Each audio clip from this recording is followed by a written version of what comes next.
ദൈവത്തിൽ നിന്ന് കടങ്ങൾക്ക് പരിഹാരവും പാപങ്ങൾക്ക് മോചനവും രണ്ടു ലോകങ്ങളിലും എന്നേക്കും നാം പ്രാപിക്കുമാറാകട്ടെ.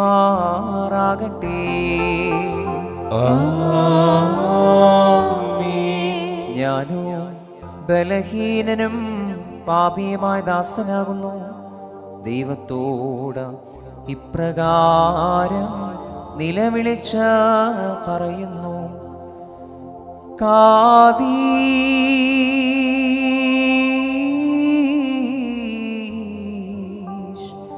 പരിശുദ്ധനായ പിതാവ് പരിശുദ്ധൻ,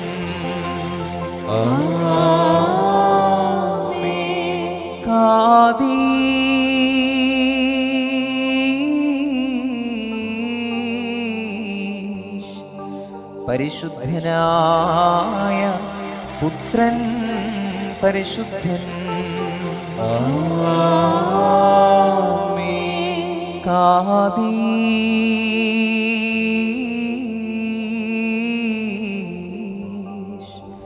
ജീവനുള്ളവനും പരിശുദ്ധനുമായ റൂഹാ പരിശുദ്ധൻ, താൻ നമ്മുടെ ആത്മാക്കളുടെ മേലും നമ്മുടെ പിതാക്കന്മാരുടെയും നേതാക്കന്മാരുടെയും ഗുരുക്കന്മാരുടെയും മരിച്ചുപോയവരുടെയും വിശുദ്ധ സഭയുടെ മക്കളായ സകല വിശ്വാസികളായ വാങ്ങിപ്പോയവരുടെയും ആത്മാക്കളുടെ മേലും രണ്ടു ലോകങ്ങളിലും എന്നേക്കും മനസ്സിൽ തോന്നി കരുണ ചെയ്തുകൊണ്ട്